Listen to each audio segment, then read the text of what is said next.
And the intro is over. Thank you for joining us today on the Wild Wild West podcast. My name is Richie Richey, and yes, your math is correct. We are 2 men down on the podcast, but over to my left is Coach Defense of the Lockdown Defense podcast. You can catch Coach and Coach Kurt on Tuesdays, the staple podcast there on Coach's channel. Obviously, you had your show last night. Sadly, I was absolutely running around like a banshee yesterday, and I missed my opportunity to stab and poke Kurt for some of his takes that he had the week prior. I was quite upset. I'm not going to lie. I was looking forward to it, and I just couldn't do it. But there's always next week, and I will have hopefully more things piled up in my arsenal to heave and throw live on air. The little devilish toil there was funny. Yeah, that's hilarious. But please tell Kurt I say hi. I will do that. Good times had when Richie's in the chat. So yeah, we look forward to that banter back and forth, if nothing else. Yeah, I mean, as much as I poke fun at him, he's a great dude. I really do like him. Yeah. So he said he shared the same sentiment. You know, he definitely wonders when you're not there. Yeah. So look, Avatar knows. Avatar knows. Yes, indeed. He knows the day. He knows the vibes. Yeah, 100%. So, ladies and gentlemen, we will be having the rest of the crew join us. Both are actually experiencing some technical challenges. And here we go. I'm logged in on mine. I can tell. Yeah. But not yours. Yeah, that's fine. Yeah, that's fine. So we got, we're now 3 for 4, and Alex is figuring out how to keep a computer powered on. Those mice are going to get very, very tired in that. What do you call those things? The hamster wheel. The hamster wheel. Yeah, there you go. Yeah. I knew what I wanted to say. I'm old, but I don't have that Rocky Balboa stuff yet. But I'm getting there. He doesn't have a turbine that's run by hamster power, I'm sure, but it is Kansas City. You never know. Kansas City, there he goes. I know it's Here I Come, but I just, I didn't want to say that. Yeah. So, gentlemen and ladies that are joining us live in the chat, the Salty Pirate himself, the real deal, you can catch him live on Sundays on screen at most Raiders games. Captain Jack Rackham, staple shows throughout the Are ya bastards? Hey, if you don't see me this Sunday, I mean honestly, I'm not saying this egotistically, because I do have front row tickets, corner end zone where the Raiders come out of the tunnel. I'm going to be with Hollywood. So if you're with Hollywood, it's guaranteed you're going to get on TV. So if they cut me out, it's because obviously that gentleman looks a lot better than me, and they had me at the very edge of the screen, and they said, "Hey, get rid of that dude that's next to him." And I'm literally going to be next to him, so it's going to be very hard for them to cut me out of the screen, but they might. So we're going to start off the show, guys, with a recap of Week 10, which was nothing shy of an interesting week, to say the least, for the division. Obviously, Alex and his team had their bye. They are, however, coming up to a rather difficult game coming up this upcoming week for Week 11.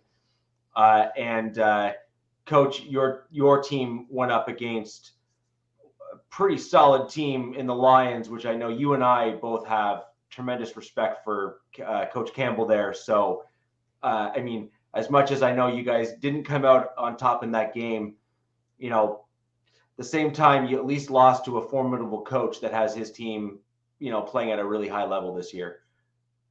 Well, yeah, I mean, in all respect and congratulations to them, but there's some systemic problems. It's why we lost the game ultimately, and how we lose most games that are close.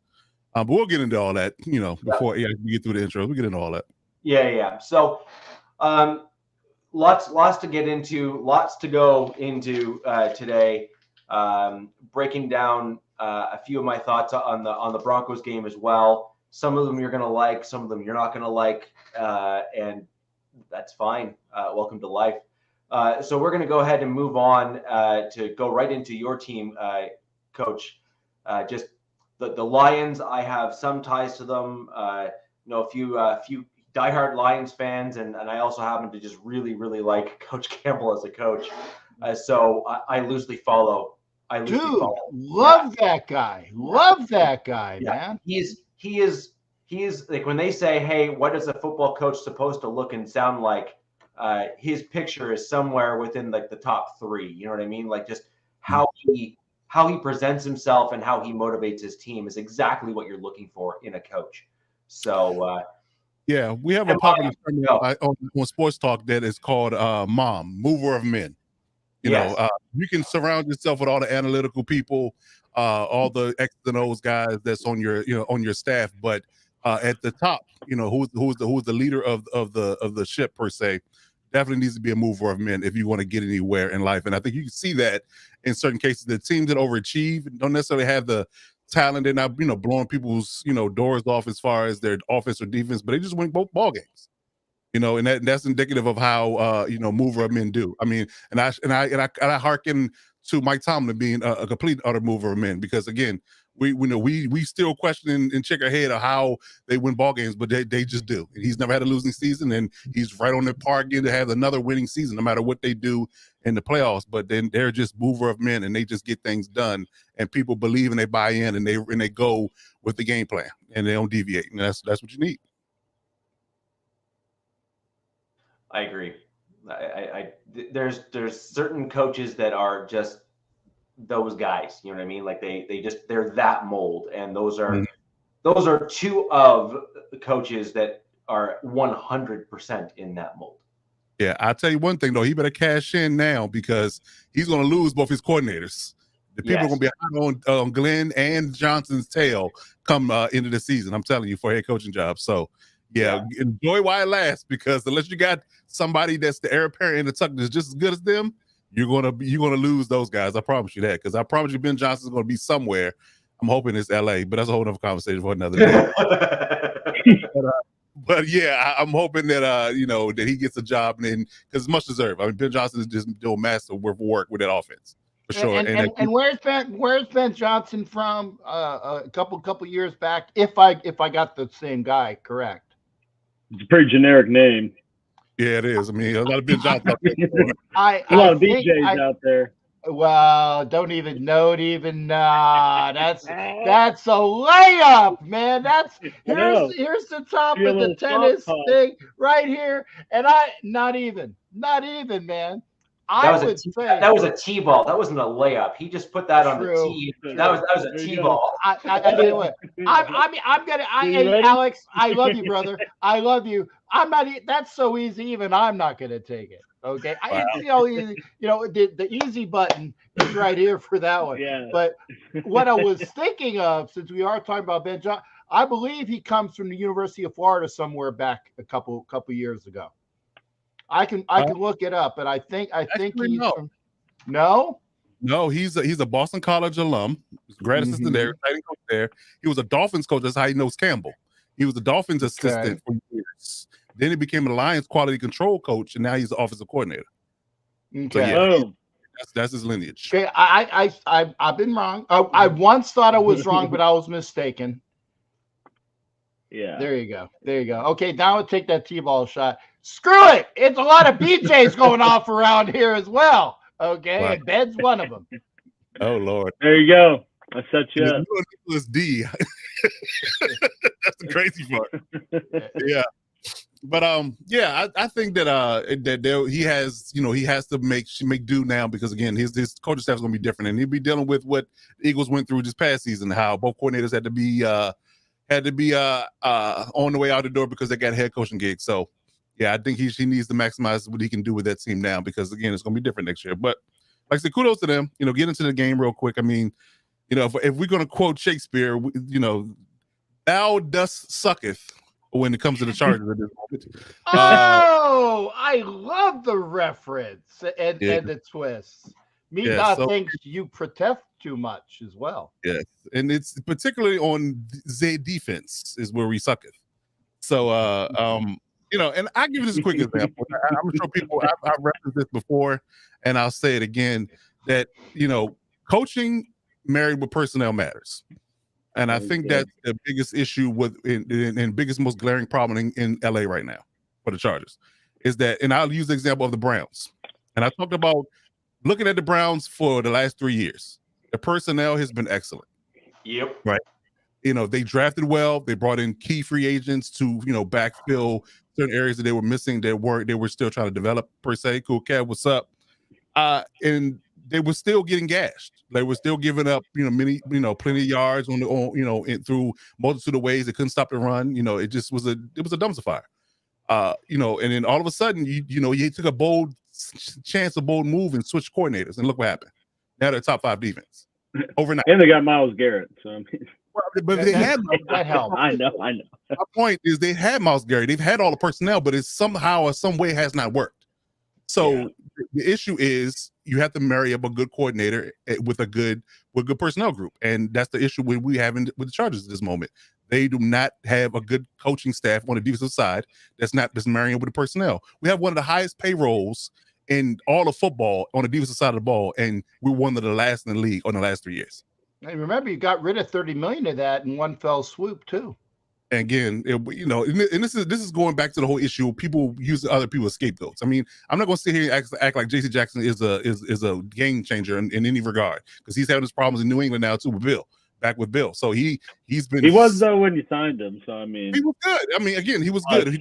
You capitalize on your production. So that's what everybody does, right? You capitalize on your production. He was playing well. Mr. INT, that's his tag on Twitter and all that good stuff. He was leading the league in interceptions over this course of his 4-year career in New England, right? So yeah, you pay a guy like that because you feel like he's a game changer. But it could be one of those things where you get his money and he starts to get relaxed. He's no longer hungry. He got his big payday. Most of his money's guaranteed. Hey, I'm just going to rest on my laurels, right? But again, I think that him being who he was, and coupled with the idea of what Brandon Staley wasn't doing right in the organization, was a recipe for disaster. And his reason why he didn't work out. But yet again, and not just him.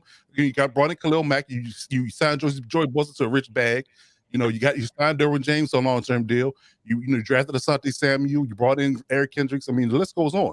You have all these guys that have had success elsewhere or success with us in their own personal right, and you can't make it work. You can't marry it up. And I'm just loving how Dan Orlovsky and a few other people, Ryan Clark and other people are dicing up how bad and wide open that people are against us in any facet. Like, we're not talking about just the Lions. We're talking about every team we faced, and from the Dolphins on down, they've just gotten busted us for big plays. And that's been the Achilles heel. I mean, we literally tied at this moment. We're tied record and points wise on both sides of the ball. Like, we've given up the most points and we scored the most points over the course of Herbert's career. That's not a recipe for winning ball games, and hence why the whole team as a whole under Staley's tutelage on the Herbert's quarterbacking is to 500. Because again, you only can overcome so much. You can't, no quarterback in the league is going to be He-Man or Superman every week. You have to play supportive football at some point. You got to. You killed it that game though. Yeah, and you don't want Herbert to turn into like Mike Trout, where he's like doing historical stuff but losing. Nobody cares. Guess what? Like, it's like Herbert threw for 400 yards as the Chargers lost 27-24. Or something. Yeah. Like, damn. Right, that's why I think my head people on social media saying that Herbert is this, Herbert is that. He's clearly not the problem. If you know football like you should know football, if you watch it, even as a casual fan, he's not the issue. Right? See my point? Is Herbert overrated? Come on now. Get the doll out. We'll show. Yeah. Like, come on. One thing that's not the problem is Keenan Allen and Justin Herbert. Those two people are not the problem. You can point fingers at other things. The line not living up to standard. It's the coach, man. It's very obvious. It's clear. The coach, like, Hey, I mean, just I think like we the can one guy all said, agree it's the coach, it's the economy, stupid. It's the coach, stupid. And by the way, Asylum's going to pull out that doll for you, Coach. That so you could show, what we show where the bad man did those things. Just say it needed to be said. I was just setting them up for him. There you go. Thank you there. Show where the bad man did things to you. Was the bad man Brandon Staley? Is that what we're referencing? Yeah, I don't know, man. He is. I've known the issue. I mean, again, me being, a coach, a defensive guy, I've seen the issue for a long time. I've just been quiet because, again, you hoping that, because you can't make it yourself. You know exactly what the problem is, but you just can't fix it yourself. I can't make a phone call, pick the phone, and say, "Hey, Dean, your head coach is not it. You need to make a move," and he does it. It doesn't work. Start writing letters, man. That'll work. Yeah, he'll read those in Tripoli, right? Yeah, he'll read those. Right. Put suggestion box. Get the petition up because that works. That works. It worked for us, but folks, it wasn't because of the petition. It's because you had Hall of Famers in the owners here that got rid of our bad man with the doll. The petition didn't work. Bad man with the doll. That's right. Okay. LT.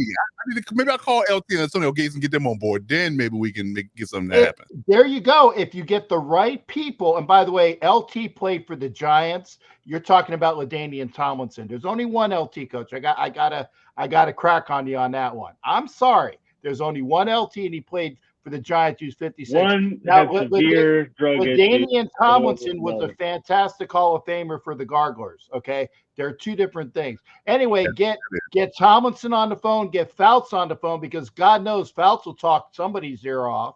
Okay. Get Kellen Winslow on the phone. Captain, you're missing it. All you need to do is make one phone call to one household. Oh, I want to hear that. You get Philip Rivers and all 19 kids to go over and call it a day. That's the whole staff. You know what? I should have thought said there was something good coming. Bing, bing, bing, bing, bing. Winner on that one, man. Yeah. So get the Rivers household on board. I need to go. I need to go to North Carolina. Yeah. So after the show tonight, after the Lightning Fast Fantasy Podcast, shameless plug. Well, I'm taking a trip to Carolina to talk to Philip. We're gonna get this thing working. We're gonna get it done. Right down the road from you, man. The dude's got enough kids. Yeah. It's overnight. I'll be there by the morning. So I'm good. That's right. Yeah. And, Coach, just on that note, with regards to the coach problem, which at this point here, I mean the answer is yes, but the thought process on the stubbornness of the Spanos family and wanting to do things a certain way. And what I mean by that is you'll know exactly where I'm going with this as soon as I say like 2 seconds. You have the Steelers, you have the Ravens, you have some of the Giants that kind of all fit a relatively similar mold. Typically speaking, the ownership is of a certain mindset, which is you do not make coaching changes during the year, which I disagree with, because I think we've seen sparks come back into teams when the ownership is showing that they recognize that there is accountability to be had, and they're showing that the coach needs to be held accountable just like they do. And so I think it's not the right move. But besides the point, do you think this is an actual Spanos issue as opposed to just a coaching issue, in the fact that they seem to be unwilling to make the tough decisions at the right moment to potentially put a spark back into the team? Frankly, we've seen Captain's Raiders jumpstart things back for them with the right change at the coach, and the players play to the level that I believe all Raiders fans expected their team to play at the beginning of the year. So why won't your ownership do the same thing and say, Kellen Moore was on a fast track to becoming a head coach. You'd be an idiot to not leverage that potential there and move on from a dude that's not working and see what Kellen Moore can do, and give him some on the job training to see if he can actually, and see if he can do it. Yeah.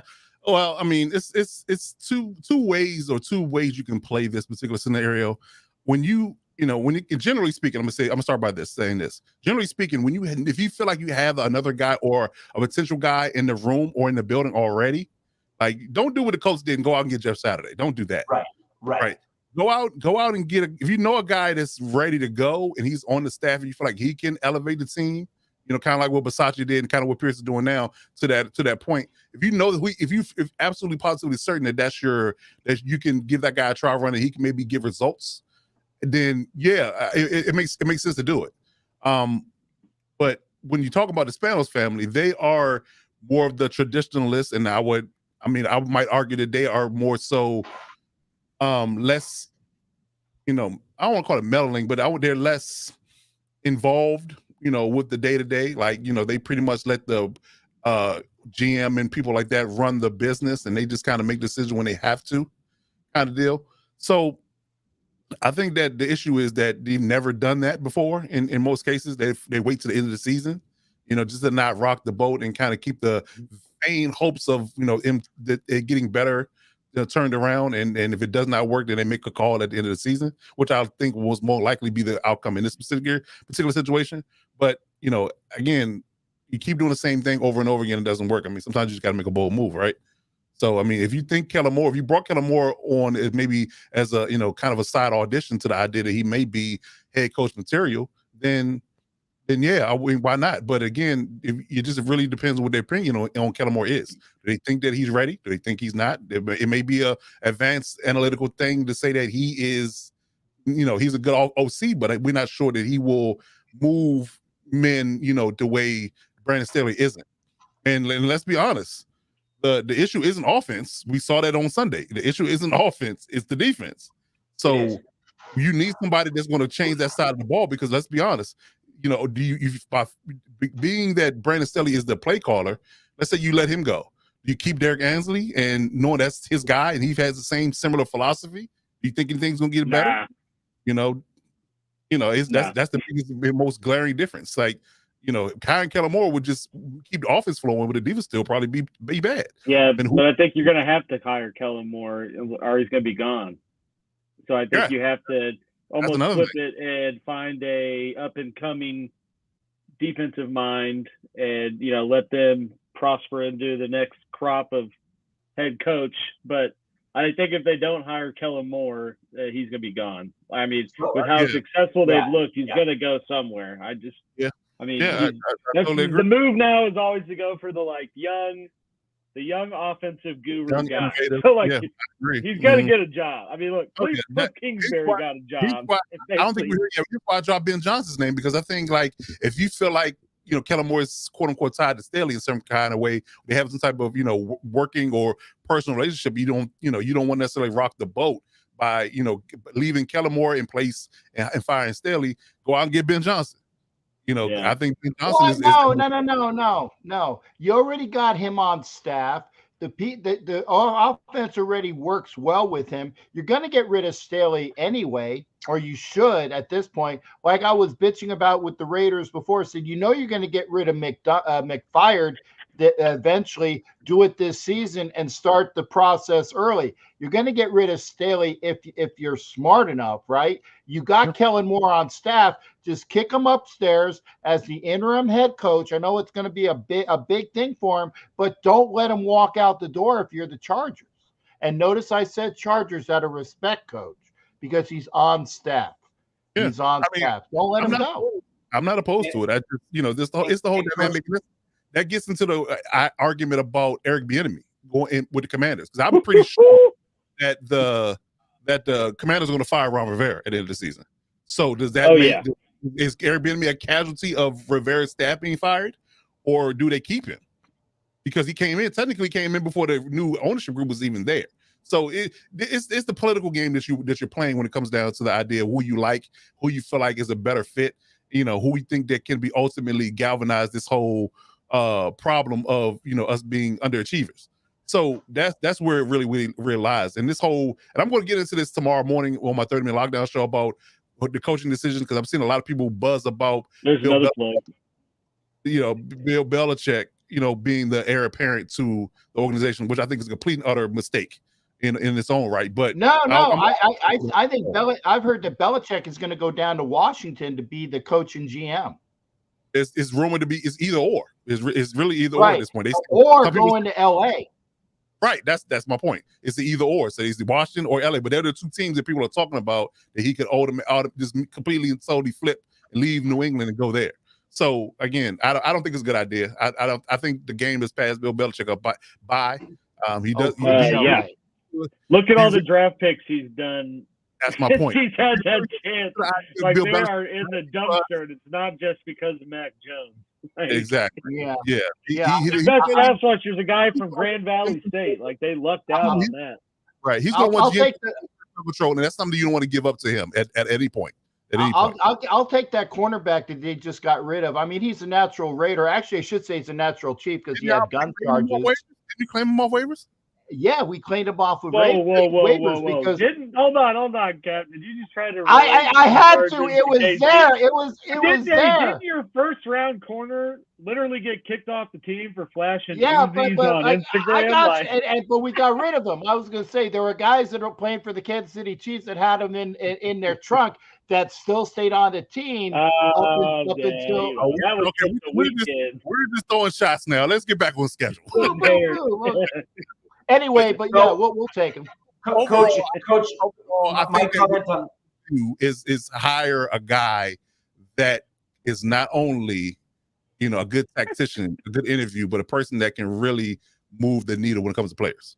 Yeah. It comes down to a respect thing. And I don't think Belichick is the answer. I'm even pausing on the idea, of the. Right. Oh, right. AR, not easy. Sorry. Yeah. Get it right. But I mean, again, I'm with the idea of young, innovative, and hiring a rock star defensive coordinator. That's the move, and that's my end game with the Chargers should do. So, just to kind of put a fine point on this, and kind of one quick comment, Coach, and we'll move on, so we kind of keep the show rolling. But my general thought for you guys is fire Staley now. Move Kellen Moore up proactively now, like today, look for a defensive guy that is quasi-retired or retired or somewhere that's not in the league currently. Bring him in as a defensive consultant. Get Rex Ryan, man. Yeah, you joke, but that he would actually be a fairly good. He literally goes on a rampage every morning about how he really wanted to be the Broncos DC and he didn't get the job. So, right. Now he wants to get back in it. Yeah. So, I'm saying, look at the Rams, right? Rams, when they got McVay, they gave him Wade Phillips. And they're like, you do your thing on offense. Right. Here's this dude that definitely knows what he's doing. And I mean, they kind of turned it into crap later, but it looked pretty good at the start of everything. Yeah. So, at the moment, it's good. Yeah. Yes. So, but my point there is you bring in an older veteran guy that is savvy and kind of knows what he's doing on the defensive side of the ball to pull in what are clearly talented defensive players and can likely right that ship in very short order because you have talent. They just need to be shown the way. Mm-hmm. Okay. I'm sorry. It's just a fact. Okay. Look, you're a divisional rival, but you have to be realistic when you're assessing your divisional rivals. You do not have a crap roster. It's a good roster that is poorly coached. And so now bring in a coach that can help an offense, like a defensive guy that gets elevated maybe to defensive coordinator that's already on the staff. Then you bring in kind of a consultant to kind of work with that younger guy, probably in lockstep. That's a good move. And then next year, you make decisions on whether or not that young guy was proven enough and should be given the shot, or do what you said and say, hey, young dude, love to have you stick around as an assistant defensive coordinator. However, we're bringing in Rex Ryan, Wade Phillips, Quinn. Someone that is a proven defensive mind that can come in and kill it. Well, I think the Dan Quinn thing is kind of dead because I think that he's going to be the Dallas head coach. And if he's not the head coach of Dallas, he's going to be head coach of somebody. He's not taking another DC. Well, arguably Dan Quinn would just be swapping Brandon Staley for Brandon Staley. Yeah, Well, I'm just saying, but if you were talking to come in, then tell Dan Quinn and Kellen Moore, okay, guys, fight for it. Who should be the head coach and who should kick back down? Drop a knife in between them. Yeah, fight to the death. Yeah. Whoever gets the like shit. The Dark Knight, I only got room. We only got one spot. Right. Yeah, that's it. And tryouts are taken, and there's only one spot left. Yeah. Boom. Yeah. Tryouts. The one thing about Fight Club is we don't talk about Fight Club. Another one too. Yeah. There you go. There you go. There it is. Yeah, Dan Quinn isn't. I don't know about that. I think the owners don't believe that based upon what he's doing in Dallas, but that's a whole other conversation. Coach, that's my thought. That's my thought. LA, man. I think that I would say that if they did bring in a veteran guy, older guy, I would let him, like you said, he would groom the next guys. Like, just get him, sell a bunch of young guys on his staff and groom them for a couple of years. And then whoever shines the brightest, that's who your next defense coordinator is. Bring him up. Yeah. Right. So, but I do believe holistically, just to wrap this up, I do believe holistically that the next head coach should be offensive minded. I agree. I agree. So I'm going to quickly jump into the Broncos and our win over the Buffalo Bills. What a wild game! That was different. We'll just put it that way. That was different. And so there's a Josh Allen's trash, dude. Pardon me? Josh Allen sucks. Oh, he did not have a good game. But it's interesting. Like Coach was talking about, pairing the coordinator with the player. It's like I feel like once Dayball got out, he's kind of just not the same. I've been saying that he has regressed. But Dayball not taking anything away from the Broncos. I was just wanted to say that. Well, no, my dad texted me respectfully. Yeah, of course. Yeah, respectfully. So my dad texted me after the game and said, your Broncos barely won. Basically the Bills handed it to them, and I said, well, I don't disagree. And I said, but at the same time, the Bills need to fire their offensive coordinator. And then I said that to my dad like the day before, like the night of. I said that, and then the next morning he gets fired. It's your fault, Rich. Yeah, it was all me, of course, naturally. But watching that game, it looked like the offensive coordinator did not understand the personnel that he had on the team. Like it was like watching Staley with the Chargers. He paired all of the wrong plays with all the wrong players, and it turned out looking like crap. And he had a running back that was and so anyways, it was a really, really interesting game from that perspective, just watching an offensive coordinator kind of call the wrong plays with the wrong personnel at the wrong times. Like everything was off. It's wild though that like when you go look at their stats, they're pretty high up there in terms of like offensive efficiency and everything. So it's like I feel like he was kind of so is Denver, but our offense barely scored points. True. Like, so getting into what my negatives are in the game is how many 4 and 3 turnover games do you think you're going to get in a season as a team? Shouldn't be many. Okay, like one, maybe one. Lucky. Okay, so Broncos have had 2 in a row. On a bad weather game at that. Yeah, right. Broncos have had 2 in a row, and it hasn't been bad weather. Yeah. Okay. So we had Mahomes, who had a multi-turnover game that was 3+. Alex, thanks for that. And then you're welcome. And then we had well, hey, if you're gonna talk crap, I'm gonna throw it right back at you. And then we had this game, which was more of the same with Josh Allen, who had a 4 turnover game. Now the turnover margin though was only 3 because the Broncos also coughed it up once as well. So it was a turnover differential of 3 in the Broncos' favor. But at the end of the day, off of the first 3 turnovers, we only scored 6 points. Gotta get points off turnovers. And you can't do that. Like you just can't. Like, same thing with the Chiefs. Like, Alex, I think credit to your defense where it's due is the Broncos, even against the Chiefs, with all of those turnovers, should have had far more points on the board, and they didn't because, again, to the Chiefs' defensive credit, stop them. You would think that people from Colorado would know how to get pot. Shameless plug there. There you go, Cap. There you go. It was there, man. I just connected the dots. There you go. But that was ultimately and is actually my problem. And Captain, on your on the NFL Nation Live, which you came from just before this show, you can catch them typically on Thursdays, 6:30 Eastern Standard. Great show. Not 6 o'clock Eastern Standard. Usually on Thursdays. I'm sorry, sir. I appreciate the plug. I want to make sure that they get the full show. 6 o'clock Eastern, 3 o'clock Pacific. Usually on Thursdays, but we just came off a show this week, and then next week it'll be another Wednesday show. Thank you, sir. Yeah. So as I kind of hinted at that session for the second half of the show here against the Vikings are not prone to turn the ball over. They just don't.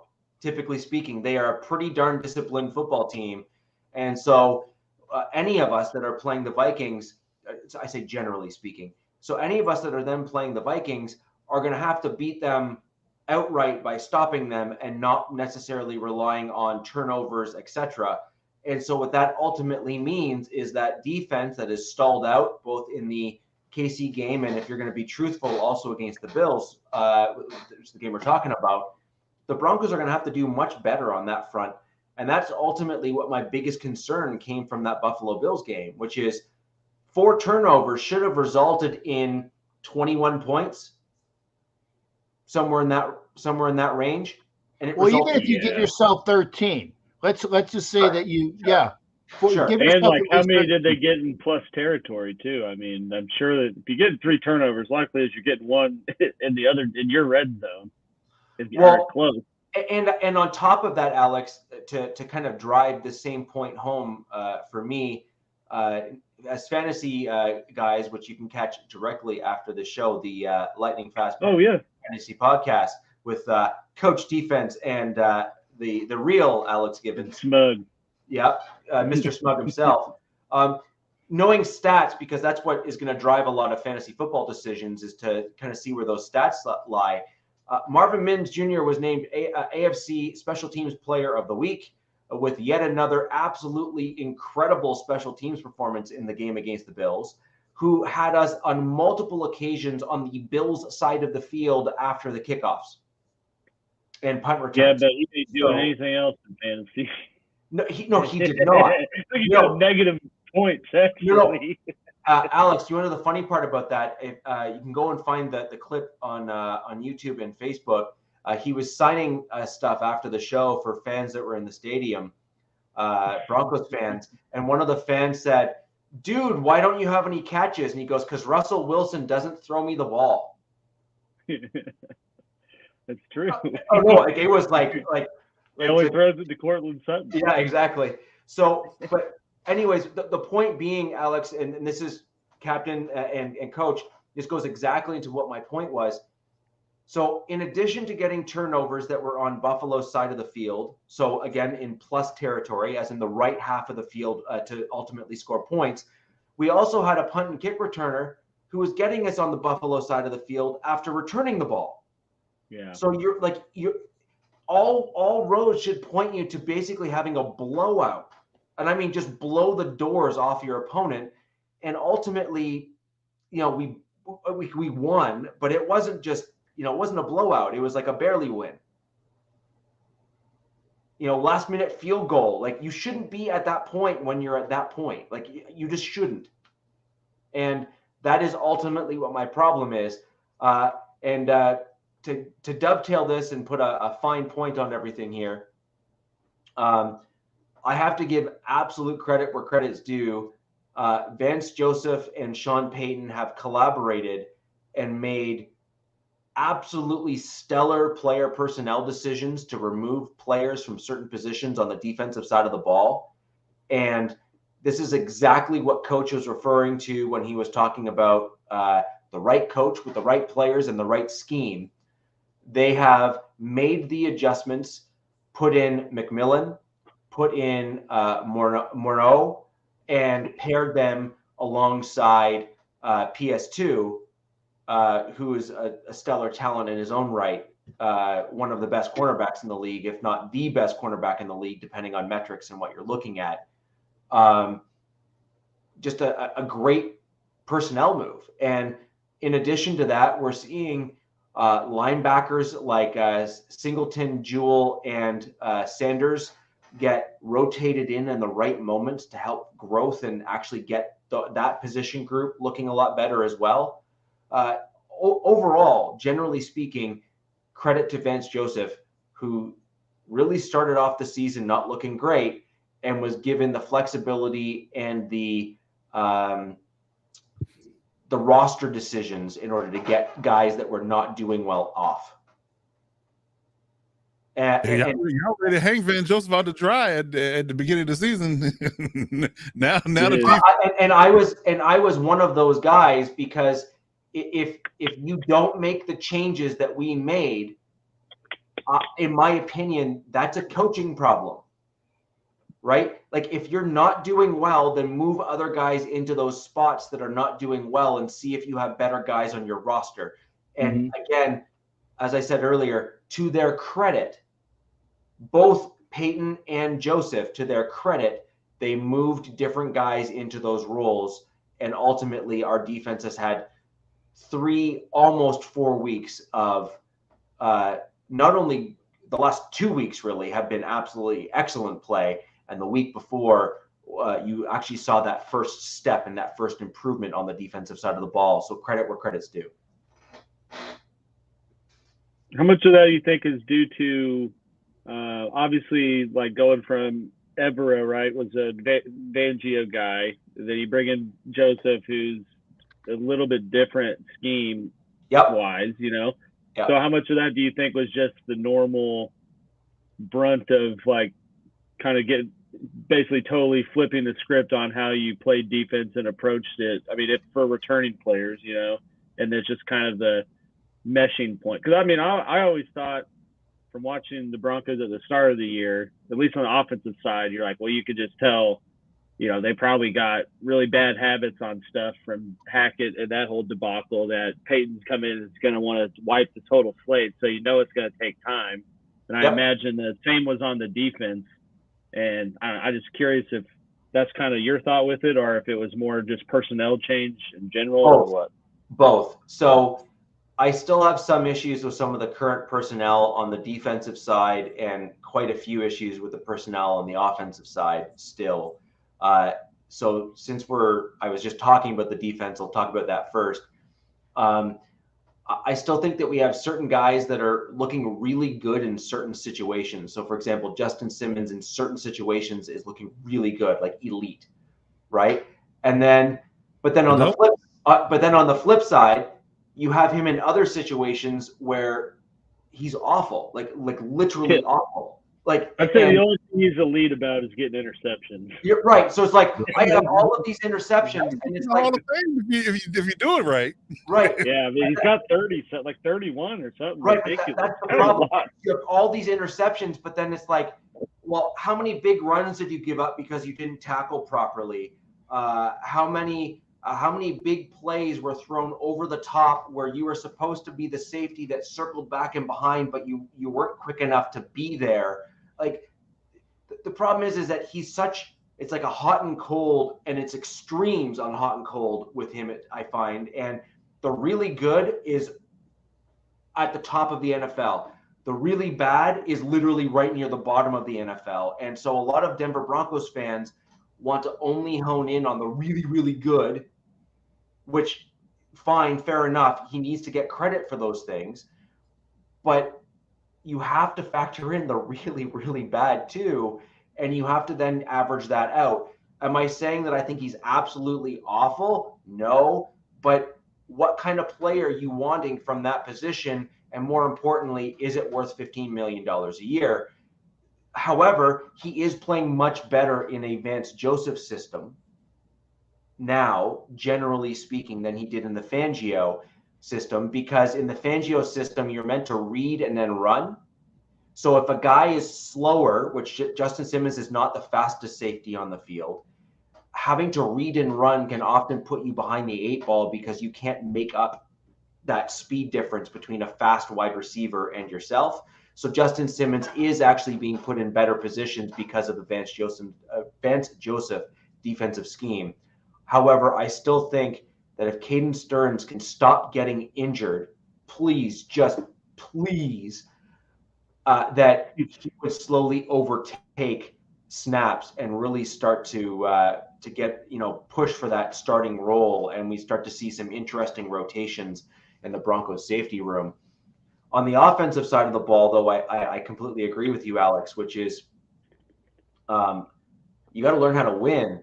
And on top of that, your offensive scheme with Sean Payton is so different than what the Broncos have had in the past, that the concept of a fullback and a blocking tight end on the field is almost unheard of. We only saw the last time we actually saw that used, but it was not even the same blocking scheme, though. It was a different blocking scheme, was under Rick Scangarello, where you had blocking tight ends and a fullback, and that was with Janovich and in our tight end room at the time. And then we did see a little bit of that with Bill Musgrave, who was here, who has a 12 and 13 personnel grouping, although typically 12 personnel grouping, which is your 2 tight ends at flank. And that's when we had Saubert on the team, and he was often on the right. And that's my guy. Saubert. Where's he at? Miami? Miami. Yeah. But and that was a Bill Musgrave style offense, and that's the way he runs the ball, which is a modified zone blocking style system where you end up using the tight ends as kind of almost extensions of your tackles on the run plays. And then you run some seam routes in the passing game every once in a while, where you break one of them down in the seam and on the outside as a pass catcher. But we haven't really seen the style of a Peyton here. And so our linemen, even the new ones, took a long time to get up to speed.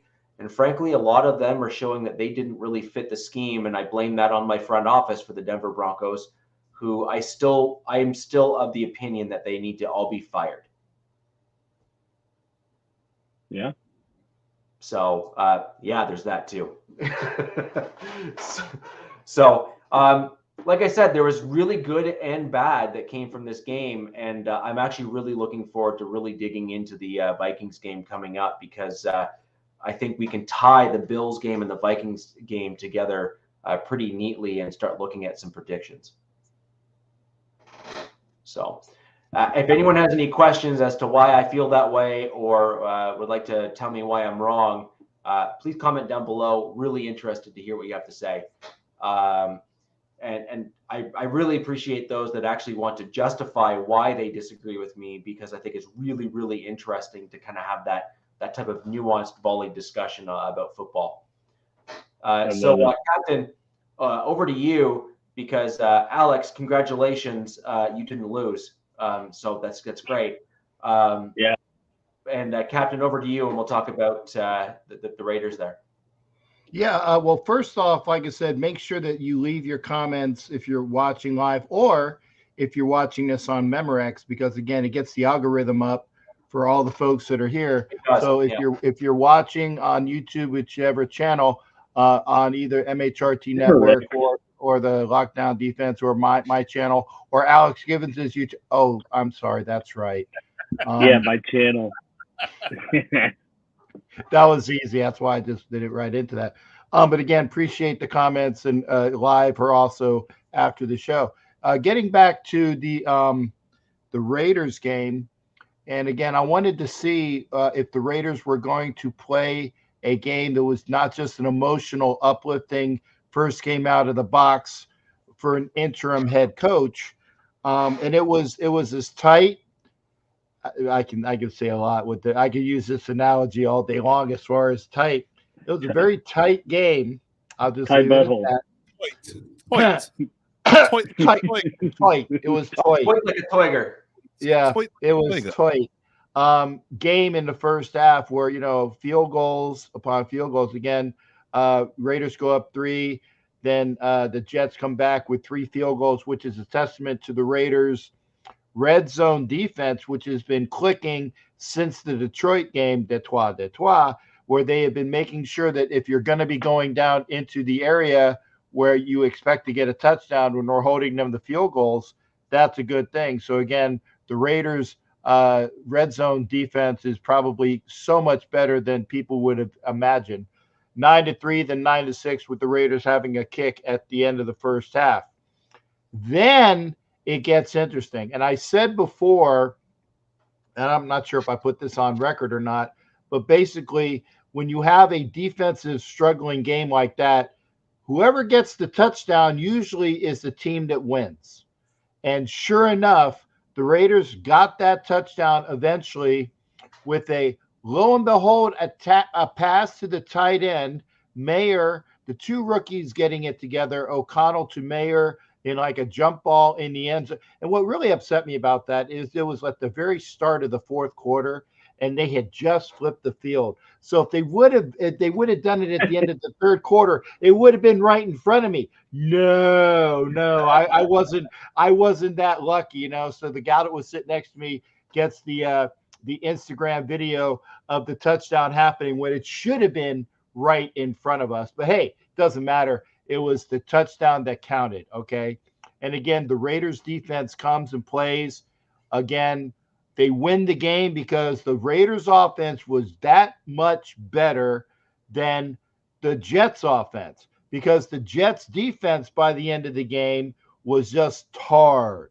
I mean, just Southern tarred. Like they were so tarred you couldn't even get the full word out. I'm tar. You don't even get the D out, which is on their D, right? Again, a good pun. But they couldn't handle it. The fact that Jacobs gets over his 100-yard mark for the first time this year. The Raiders actually running some sweeps to the outside, some jet sweeps. You sure you want 2 rookies doing it in front of you, Captain? Well, I can give them pointers.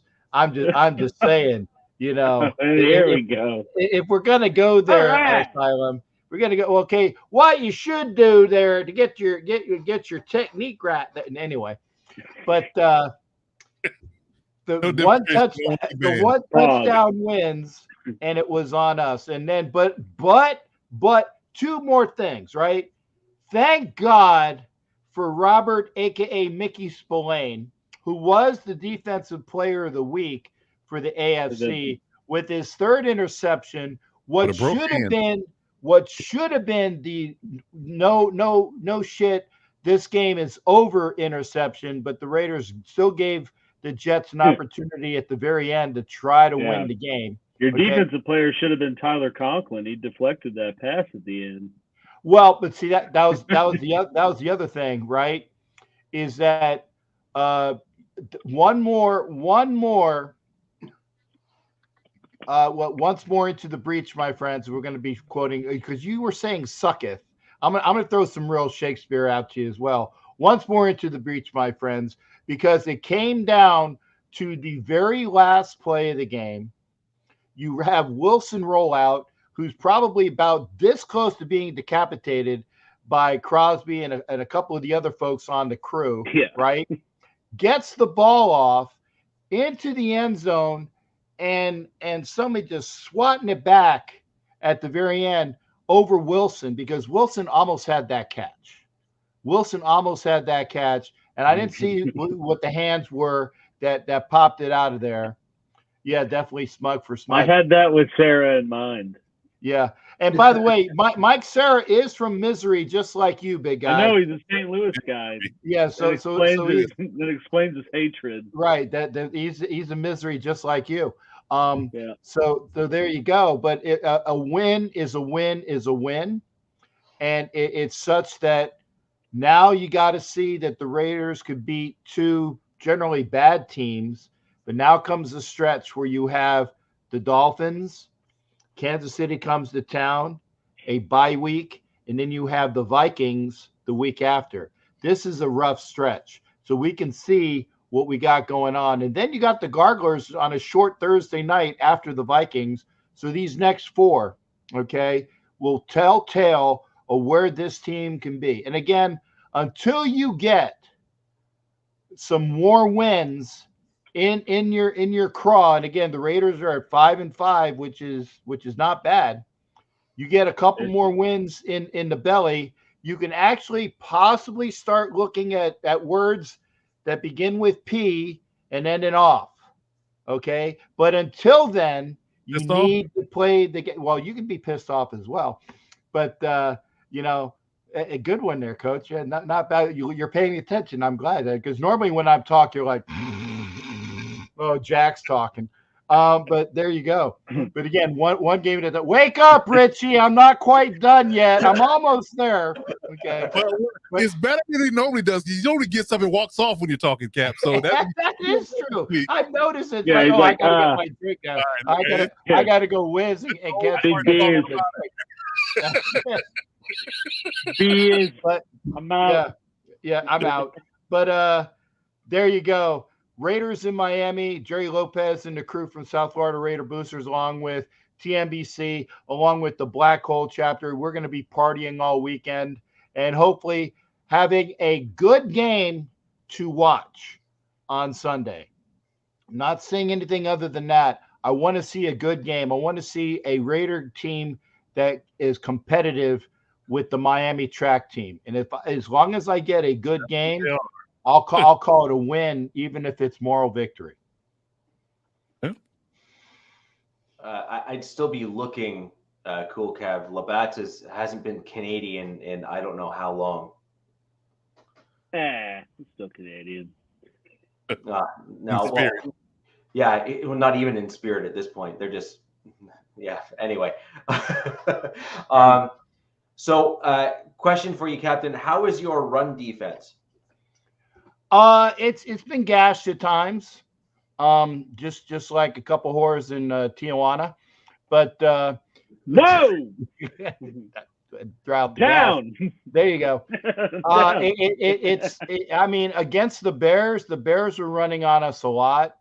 The Jets did some running on us as well, and Saquon, although he didn't run effectively, he ran it when he could. So again, the Raiders defense overall is keeping them out. But again, they are getting run on quite a bit.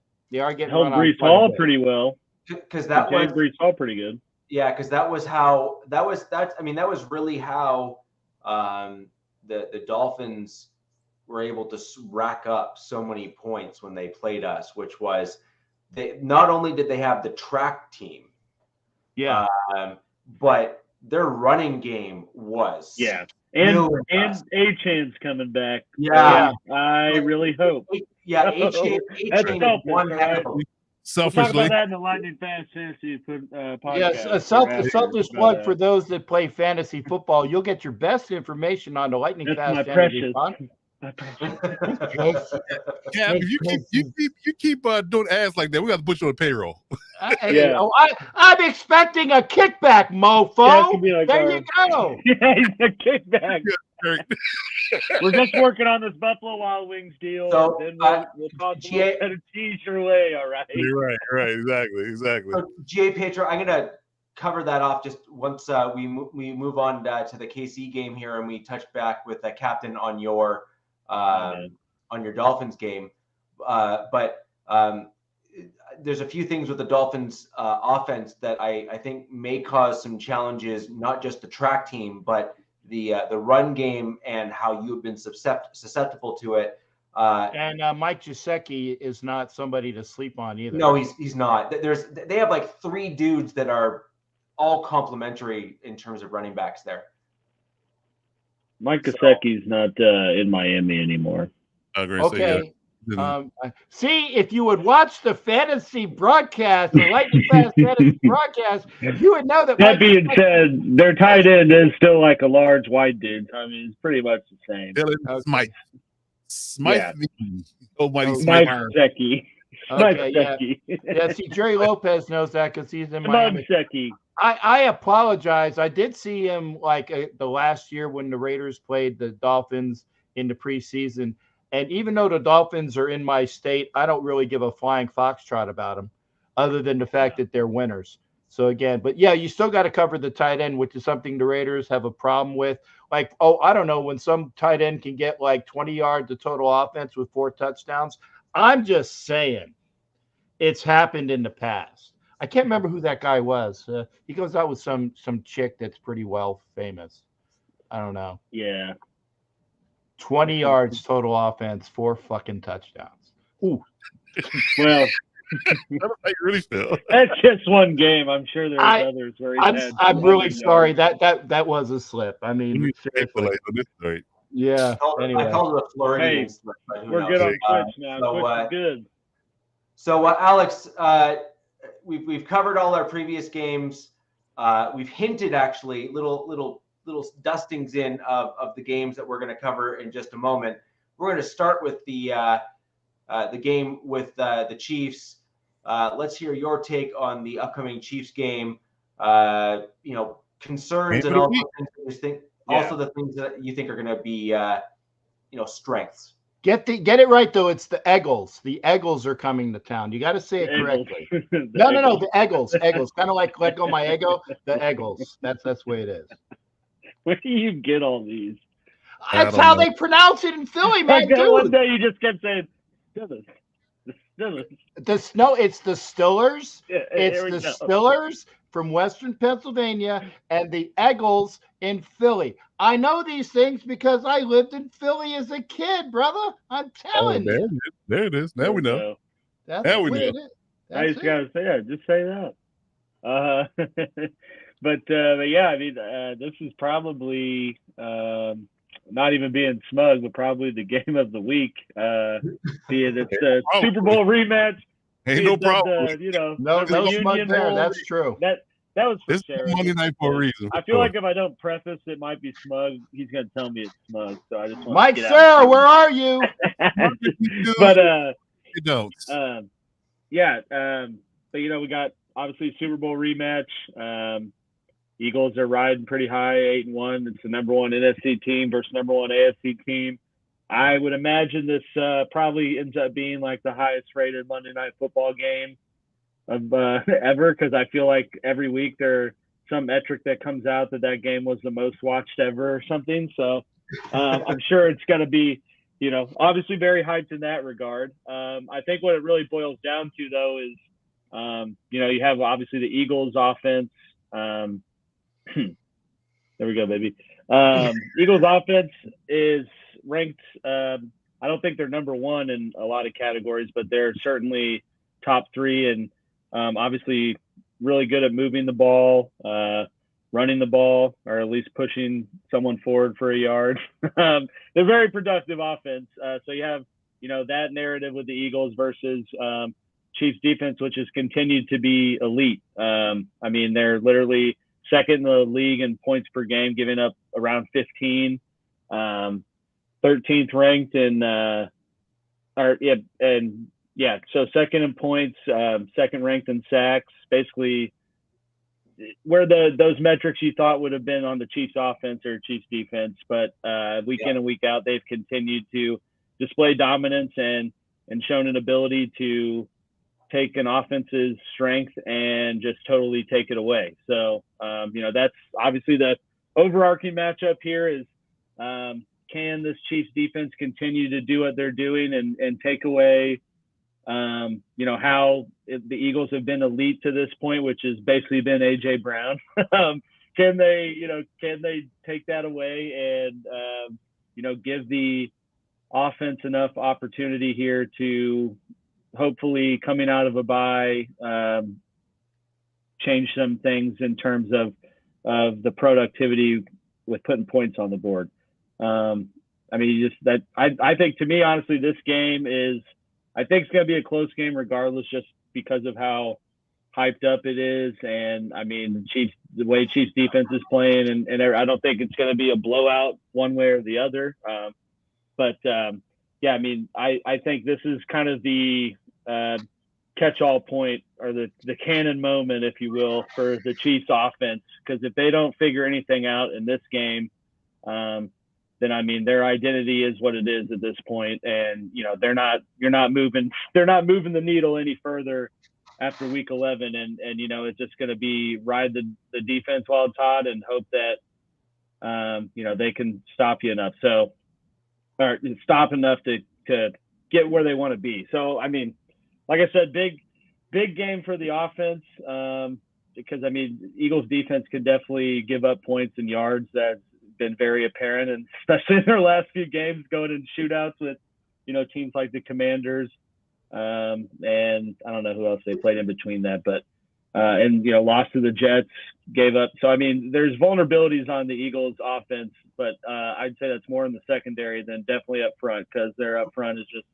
a bunch of bullies, like all of them I think have like 6+ sacks, and even their rookie Jalen Carter, who his 4 and is in the backfield damn near every play. So big, but he's a slouch because he only has 4. Yeah, exactly. Yeah, and on top of that, they got his college teammate the year before, Jordan Davis, who's equally a force out there. So I mean, very stacked up front.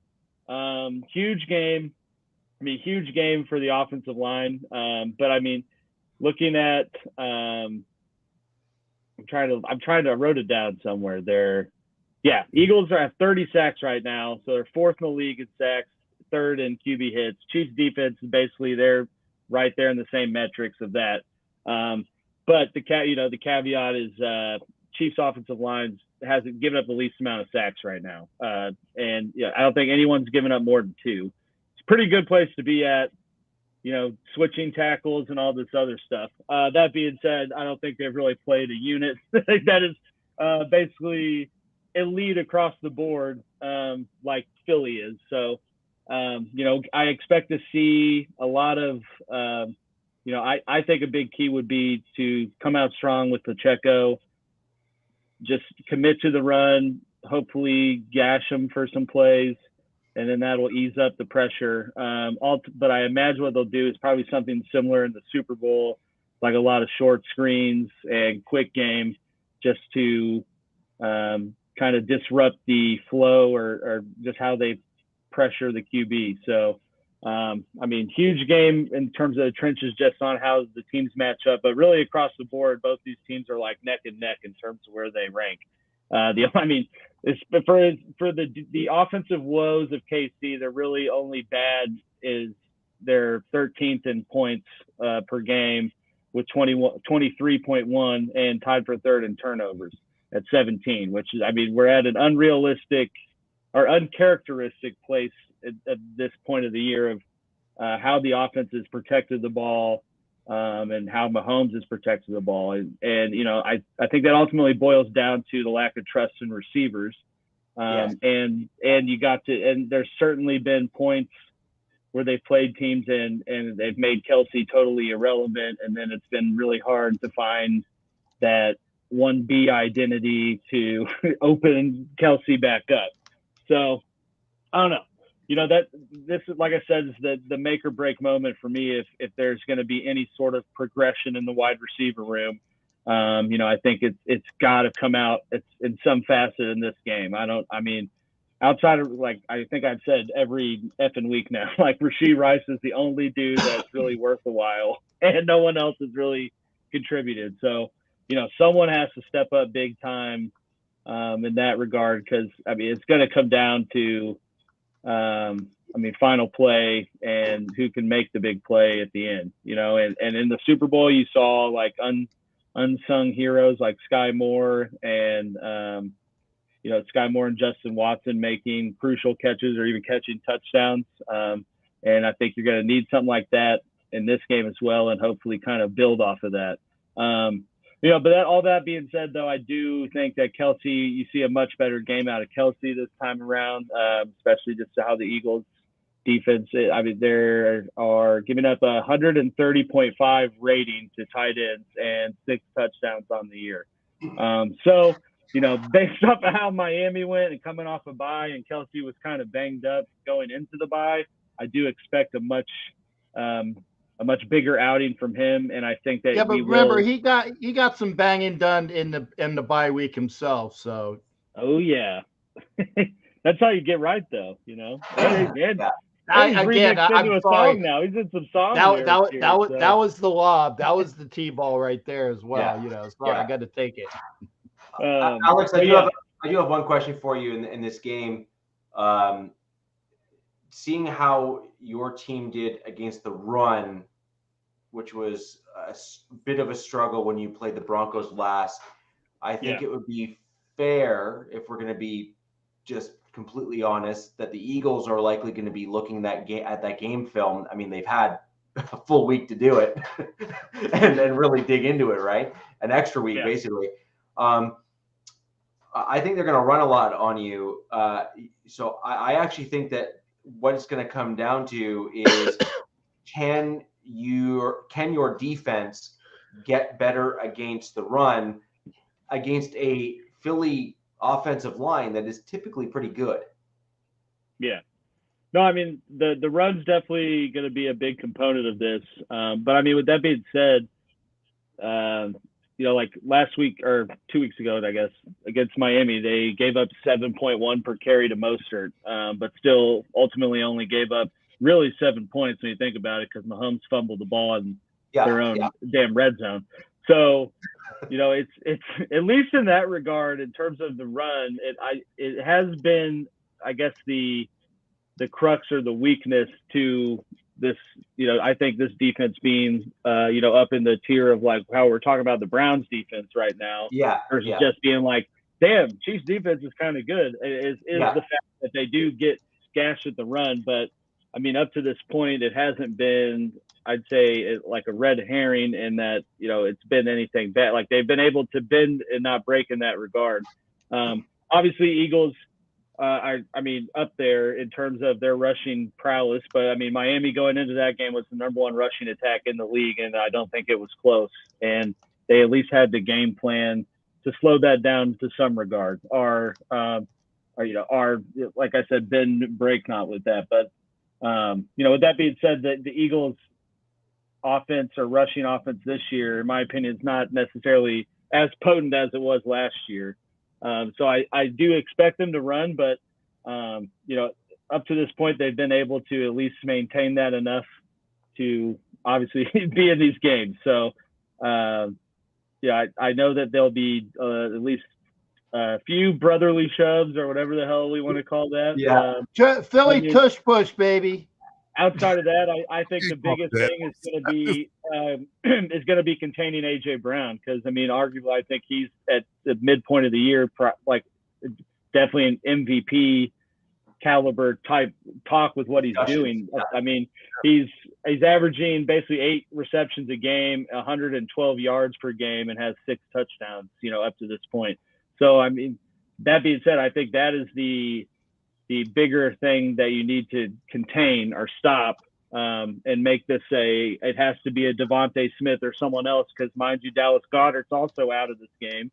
So, with how the secondary and L'Jarius Sneed's been playing, especially with how they just played against Tyreek Hill, and I mean, I know I've read Sneed's stats before versus number one wide receivers, and he's essentially made it their worst fantasy performance of that season, whatever week he's playing them.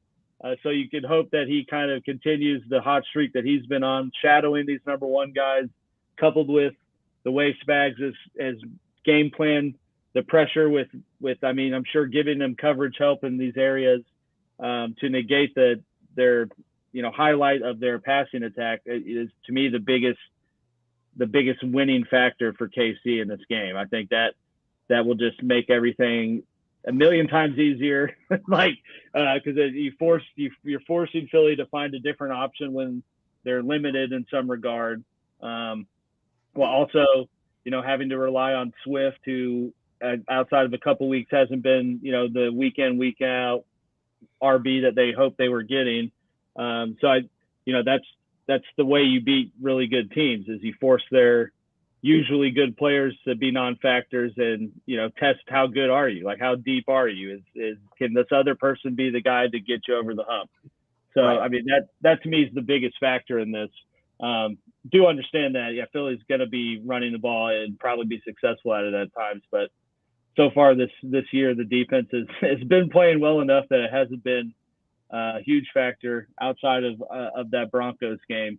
But as you so eloquently pointed out earlier, it doesn't help when you have 4 turnovers as well. So no, like no, not at all. Not at all. I also think that you're going to have to factor in for Hurts running.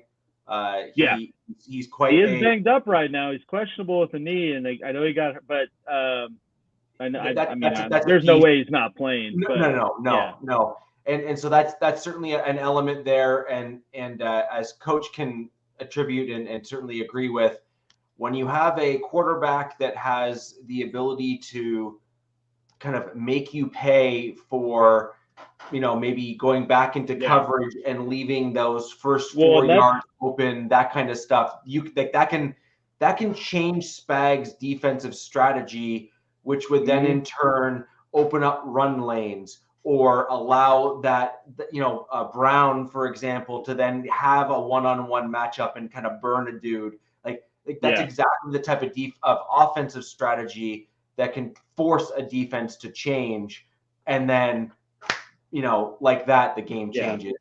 Listen, especially too, lose hair follicles. Trust me. Yeah. The Chiefs are like the most blitz heavy defense out there. That's how you negate a team that is just going to blitz. It's hard to blitz when you really should be having someone spy the QB or don't know when he's just ever going to take it off. So I think that's definitely a component to this game, and that's why I probably would imagine, or at least hope, you see KC kind of base up at least to start things off and see how much pressure they can get with their front 4.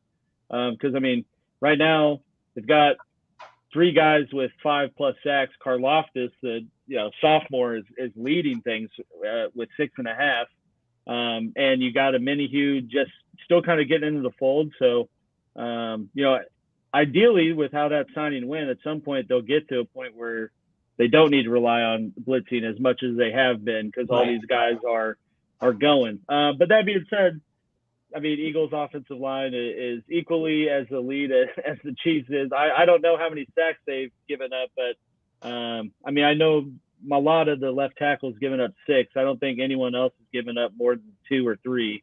So that's your weak point right there, and that's where you need to be doing rotations and applying the pressure. But ideally they would be able to create a little bit better pressure than not having to blitz and help take the Hurts component out of this game. But I imagine they'll probably get to a point where they got a blitz. Plus, I feel like Spags just wants to do it. Just like Andy Reid wanting to call a tight end sneak on 4th and 1, Spags is going to, like a tight end sneak or a jet sweep, Spags is going to want to blitz everyone. It's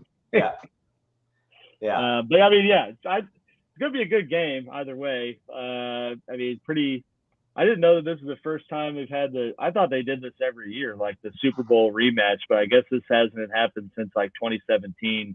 Well, it used to be the first game. That's what I thought. Yeah. I guess they're like, nah, never mind. Yeah, we're good. They used to do it at a high clip, but they stopped doing it for some reason. People probably got tired of the Patriots playing opening night every week. That's not going to happen for a while. No, not anymore. You don't have to worry about that for a little bit. Yeah. Final prediction, though, I guess, I predict Chiefs 24, Eagles 21. I think it's going to be close. Chiefs defense has not given up more than 21 points all but one time this year, so I'm just going to keep saying around 21 until they prove me wrong. So, not going to run with that one.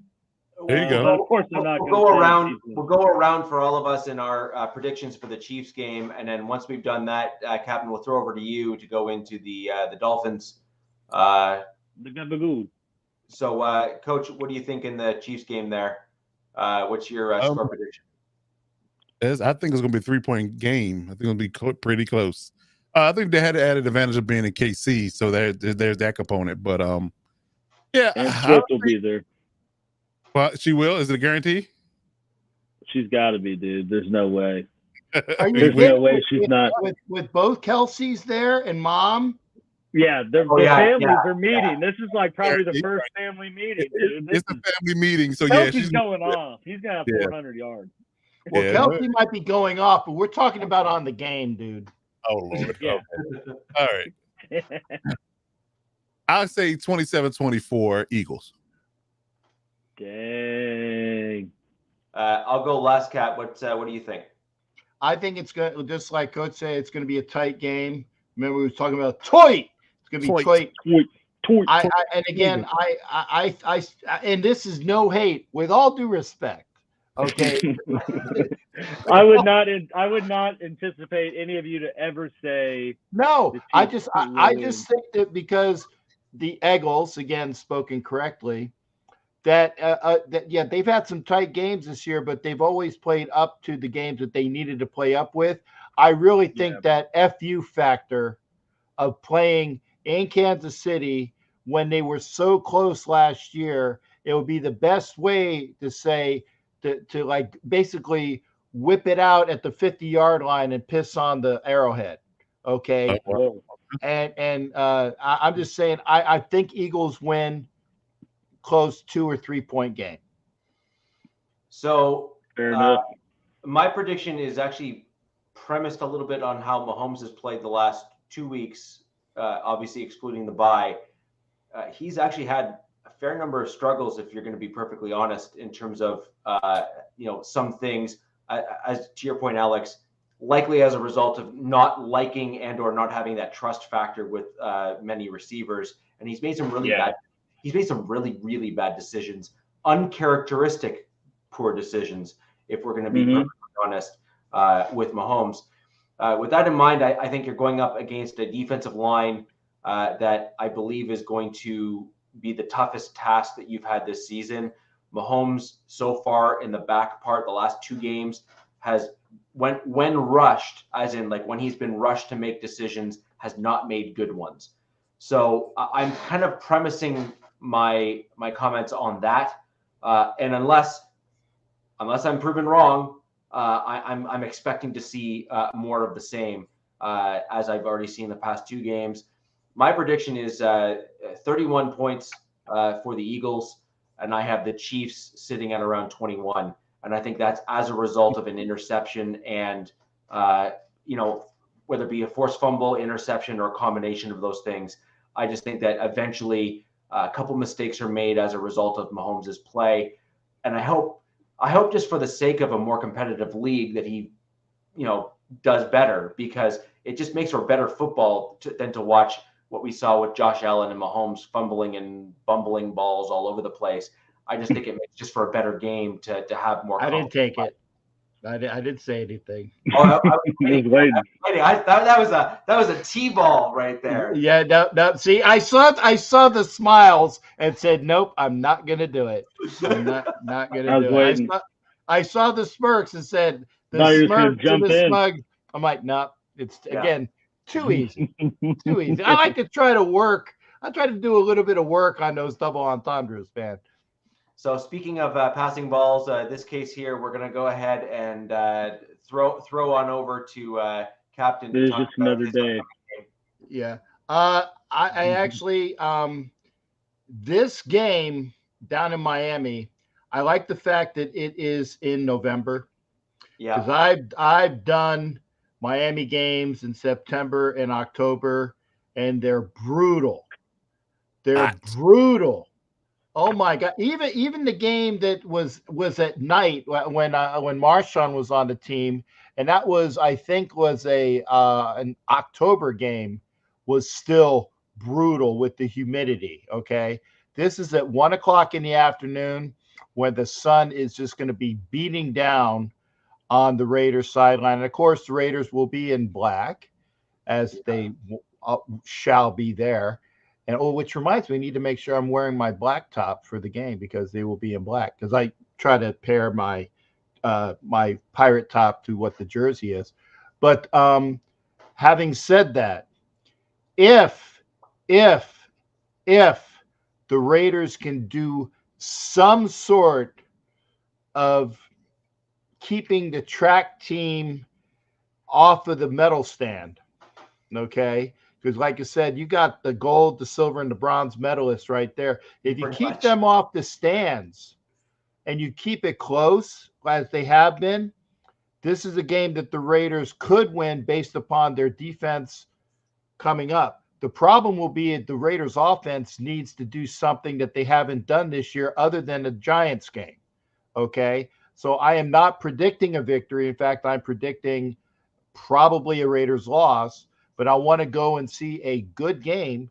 And if they can continue to build upon what they've done the last 2 weeks and keep it competitive, if not win, then this team has a lot of good things going for it. But I think this one is probably going to be an L for the Raiders, but they're waiting for the following week. They're waiting for the following week. So where me and Mr. Smug will have our little tete-a-tete on the Sunday afterward, which will be fun. But no, I don't see the Raiders winning this game. Also, throw in the fact that Bill Vinovich is the friggin' ref spells bad news. Bad news. Look it up, folks. We won with Vinovich in the first game, but it was by this much. And I don't expect any favors from Vinovich and this crew. So I expect the Raiders to hopefully not get blown. I will say that I fully anticipate them not being dropped a 70 burger on. Yes. Then there's that. And then there's that. But I think it's going to be a very entertaining game, just like the last game with the Jets was. I expect to at least get that enjoyment out of it. But I want to see something competitive, and as long as I see that, I'll actually leave pretty happy. So if any of you have any comments on the Raiders game, please leave them in the chat. We want to pull them up and answer them as best we can. Also, just a bit of housekeeping news. Speaking of the algorithm, as you mentioned earlier, Captain, click the like button on each of our videos if you guys would not mind. That really does help our videos reach more fans just like you, get more into the show, and allow the chat and all the other various things to kind of keep on hopping here on the Wild West podcast. And another piece is, sadly, for those of you who are watching us on Twitter, and if you're typing away comments and such not, we can't see them. So if you are over there on Twitter, thank you. Well, we appreciate you watching the show, and it is wonderful that you are catching us live. But if you would like to leave your comment and have us see it, maybe even respond back to some of them, come on over to the YouTube or Facebook and go ahead and leave those comments, and we can actually read them live on air and answer your questions. With that all being said, guys, Alex, I'm going to throw over to you until we get more feedback here from the audience on the Raiders game. What are your score predictions? For me? Yeah. Sorry, me? I think that Alex on the show, so yes. Yeah, that's correct. That's accurate. Sure. I do think that the Dolphins win this game, but I don't know what are they favored by? I haven't even looked. I never look. It was 13.5. Yeah, it was 13.5. Yeah, I mean, I don't think it's going to be like a blowout. I think the Raiders are definitely on the uptick, especially on the defensive side of the ball, and definitely trending in the right direction and relying on the people they need to on offense. So I think I mean, for Cavs purposes, I think you see them build off of that. But I think Miami is just too good of a team right now to not win this one, especially coming off of a loss and trying to get back into their playoff fold. But I think it'll be a closer, like a 31-28 or 28-24, something like that. I love 28 or 24 points. It yeah, maybe the offense is, but at the same time, Miami's defense is not like, I mean, they have Jalen Ramsey and expensive pieces, but they're not like overly that good. So I think that, the ball can be moved on them and points can be had. And, at some point, if AOC is the guy for you guys, he's going to have a coming out game to some degree, like he's going to have more than 250 passing yards and a few touchdowns and just look crisp. If he's going to be any part of the future plan, I mean, that game's got to happen at some point this year. So, that Miami's defense, I don't know, is the one for that to happen, but I think you do see more progression with using Jacobs and setting up plays, through that. But yeah, I think the Dolphins ultimately win. And I did want to say the Raiders social media team is absolutely savage on when they release stuff. Like the bet, like they wish Jimmy G a happy birthday. Yeah, and then they had that one with Rochelle where they're like, Isaiah Rochelle loves giving back to his community, and that was the day they posted it after they released him. It was his brother, and it was salute to service, and it was fantastic. Funny. Yeah, it just so happened. He said, probably not the best time to be posting this. And then you look at his Twitter, and it was like, I was released by the Raiders. And then they're like, oh, before he's totally off our books, we got to use this. Yeah. Hey, you know what? They gave him props, and actually Rochelle was a dynamic piece of the rotation on the defensive line, and they did him a favor. If there were other, because he's got good film. He's got good film on him, and he's going to latch on with somebody. So they actually did the guy a favor, and we appreciate. I know I appreciated everything I saw at him because the kid has a high motor and was a wonderful player for us. I wish him nothing but the best, unless he goes to you guys, and hope he sucks. But that's just the way it is. Unless it goes anywhere in the West. Right. I hope he dies. As long as it goes to any other team other than the AFC Parkman West. Doing a shimmy. Yeah, that's it. The women in Cleveland puke. Yeah, exactly. Makes all the women in Las Vegas puke. There you go. It's wonders about how new uniform does for a guy. He's still a dick. There's that damn Rochelle saluting service. Yeah, so I have a bit of I think there's two keys actually for the Raiders in this game, which could actually yield them a win if both work out, and actually three of them. Sorry, one is you need to get Adams back worked in to being please that banner player that we know he can be, and so if your coaching staff is able to, after now having the time, they've now got, this is their third week kind of within kind of them being able to control things. Can you start doing that? So this would be a great game if they could, because you're going to need that additional offensive firepower to get those types of catches made in this game to really elevate. So that's you need to talk to number 66, 68, and 70. If they do their job, right, and folks that don't know, that's left guard, center, and right guard. If those guys do their job, yes, that can happen. And if they don't, it's like you're gonna have a bad time. Yeah. 100%. So that's before your French fry. Right. So that would be one. The second one is, I know you hate always having to rely on the one dude, but you really need Max Crosby to kind of throw your team on his back and kind of start taking things over like he has done in the past, because that would certainly be a huge game changer and would be really motivational for the rest of the team to elevate their play as well. But and that's the time where the stars on a team are really looked towards to do the thing. I think back to Von Miller with the Denver Broncos, where he took over Super Bowl 50, and then everyone else on that team and that roster continued to also elevate their play. You're looking for guys like that. Captain, you mentioned the LT from the past with the Giants. He's another guy that has done similar things with his team when he was there, and the rest of the team kind of responded in kind to that type of play. So I like that comment. I was about to thank God that somebody grabbed it. Well, that was kind of. We're wishing concussions on people. Wow. Right. Yeah. No, I'm kidding. Yeah. Never. I'm kidding. Never. Well, I mean, if it happens, but someone who's had a few undocumented ones, they're not fun. One, Alex. Absolutely. So you mean the black? I've only had one documented. All right. So you mean the black and silver spots aren't normal? No. Oh, okay. No. Weird. No. Okay, that's strange because I was just told to go back and play.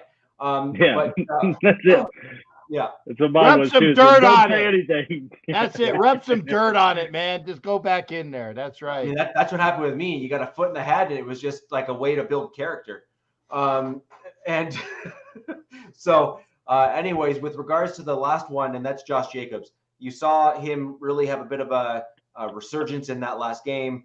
And really, if you have any hope at even coming close to winning this game, you need Josh Jacobs to really start doing his thing again. And that's in large part because you want the track team to stay on the bench and not on the field. Yeah. Right. And so you want to chew the clock, extend those drives, and really kind of methodically start going down the field. And you do that with a really solid running game. Not to mention, by doing that, you also wear out the opposing team's defensive line, because there is nothing more demoralizing than having a guy run down your throat. And that's a big deal. Come on. Like what? The smile says it all, man.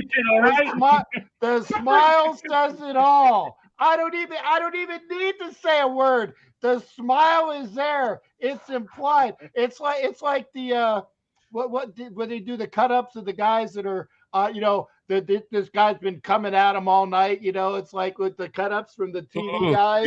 They're coming at him strong all night. It's easy. It's too easy. I'm like, come on, man. Make me work for it. Literally. But anyways, those are my three. I think that you're probably going to end up with two of those three things likely coming true in the game, just based on the way that your team has played as of late. I think AP, your head coach, really deserves a tremendous amount of credit for turning a team around that was looking to be at the bottom of the league, and now you're in the hunt, which is really something to credit where credit's due. So a fantastic job there.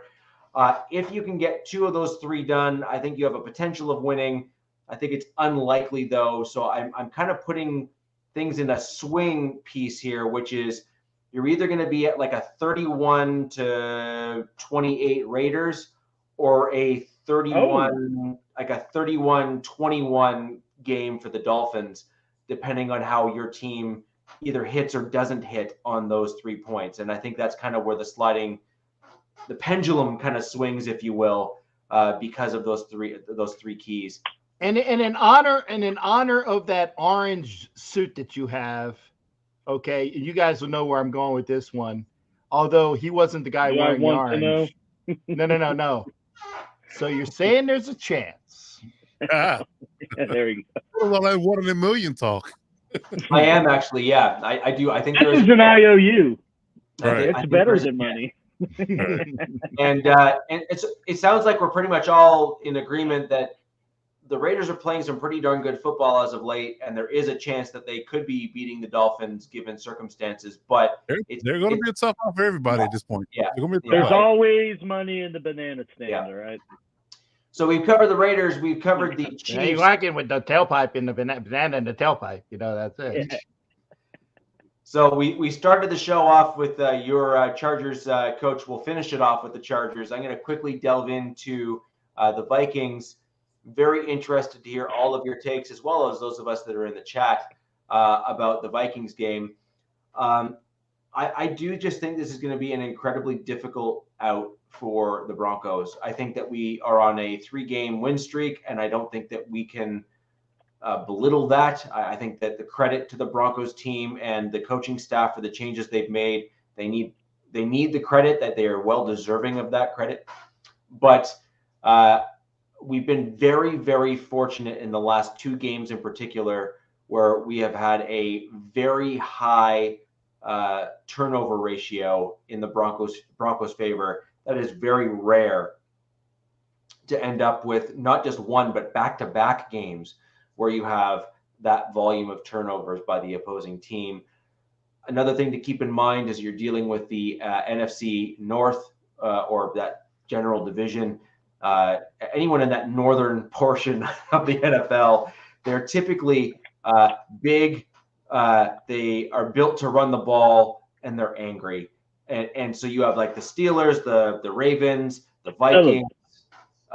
You got Steelers. Well, there you go. I mean, the Lions coach, for example, they're typically a team that's built in. Détroit Lyon. You even feel I have to do this on every show. God dang, it's not even my show anymore. I need to find my friggin' beret. I missed it on the last show. I couldn't find it. Never mind.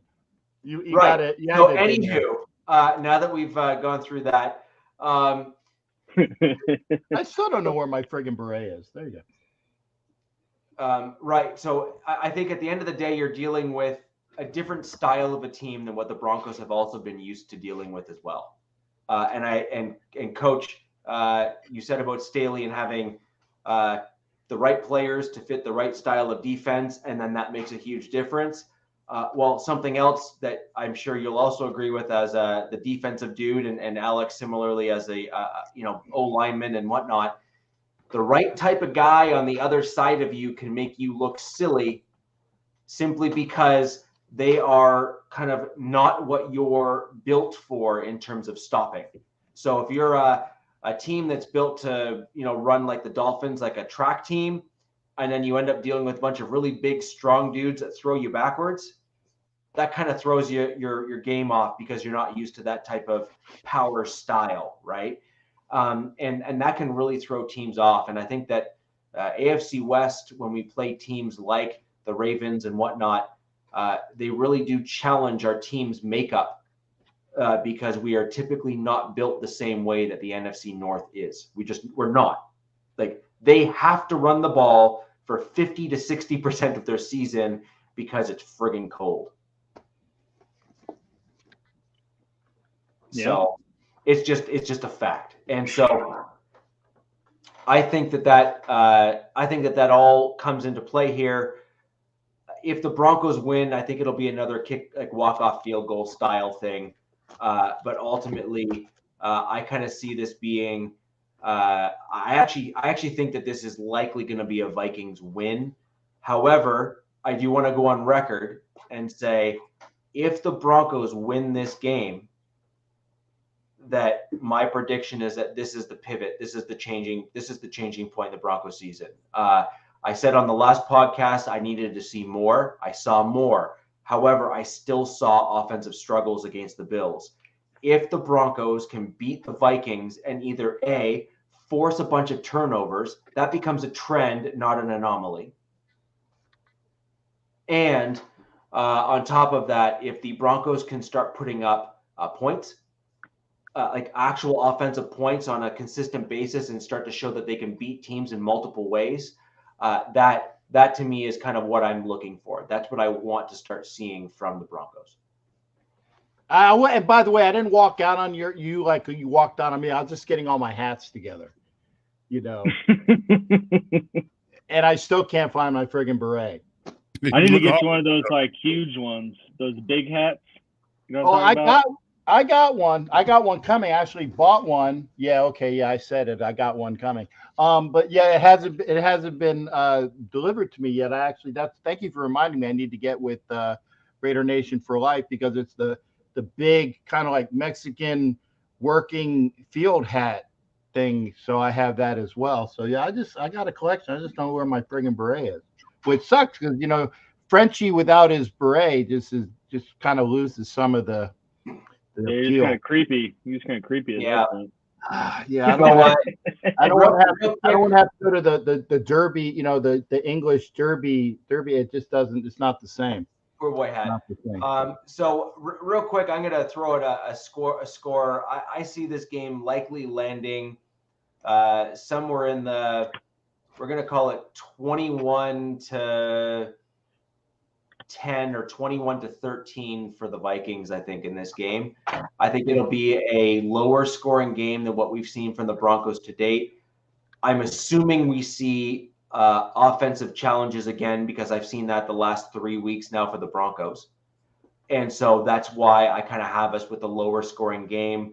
And I think that the Broncos defense continues to show up, which is why I think the score also gets contained despite the offensive struggles. So I have this kind of in that general range, like a 21-13, 21 to, somewhere in that range. But I do think the Vikings just kind of edge past the Broncos as a result.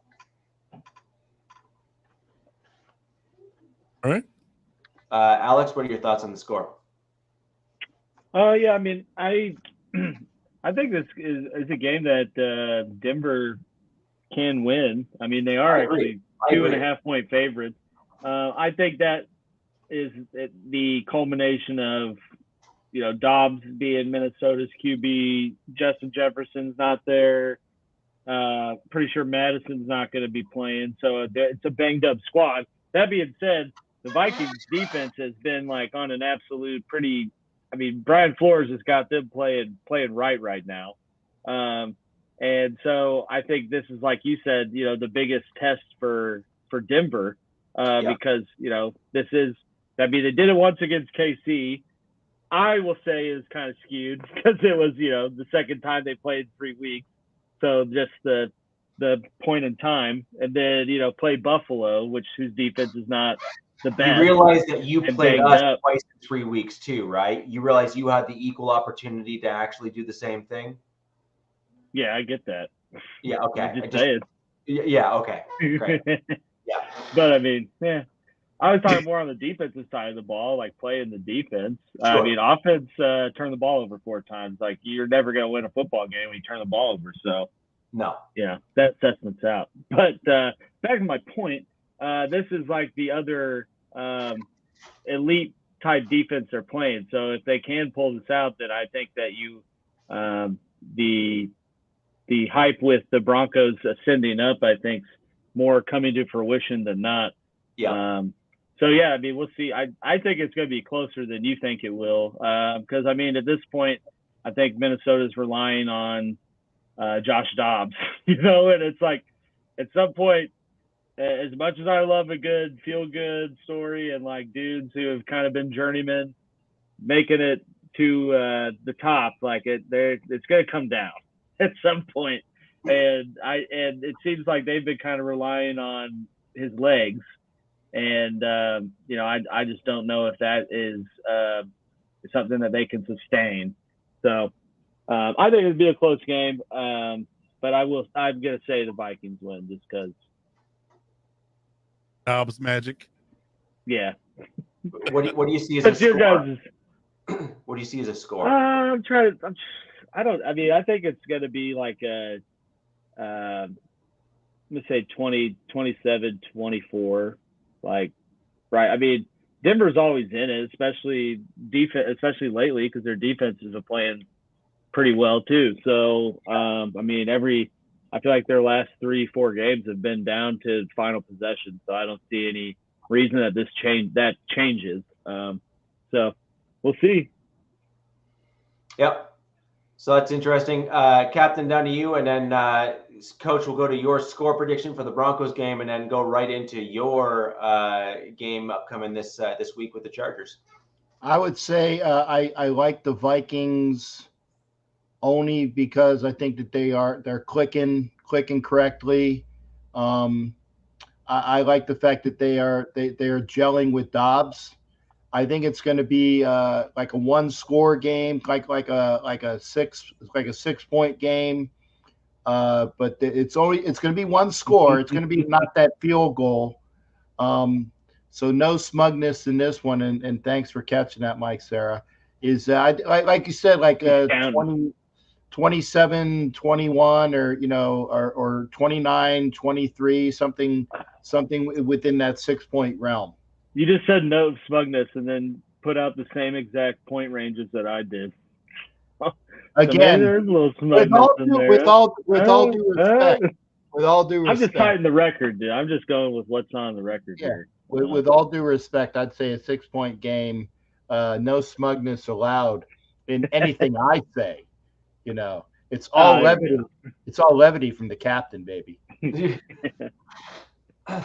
So, Coach, your thoughts on the Bronco-Viking game, and then onto your upcoming game this week.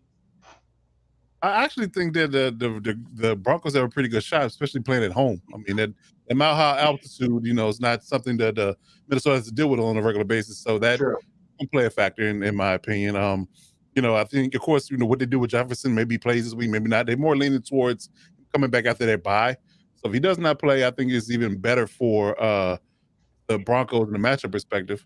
I know he saw it. Yeah, I saw the smirk. I said he saw it. Thank you, George. Different attitude. Yeah, exactly. And Mike Sarah's. Yeah, it's all in the presentation. The worst stuff in the world. With a nice tone, it comes off better, right? Yeah. I would say it's the 24-20 game. Broncos. 24-20 game. I could, like I said, something like that I could totally see happening. Mm-hmm.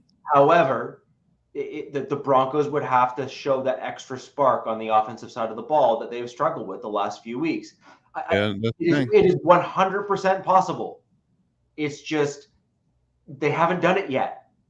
Like, yes, we've won these last 3 weeks, but it's not been decisive despite having turnovers and all these other things. It's kind of been barely, kinda, and or a squeak field goal type thing. Mm-hmm. So what are your thoughts? I said 24-20. No, I meant on your game. Oh, on my game. The Chargers won? Yeah, right. Yeah. Like when we're doing the okay. We'll do a quicker wrap up on the Chargers. We'll do a quicker wrap up on the Chargers just because I know that the fantasy podcast needs to kick off. So what are your lightning fast fantasy podcast? That's right. So yeah, I don't know. I really believe that we're going to probably make the Packers look better than they have in recent weeks, based upon how we performing on defense.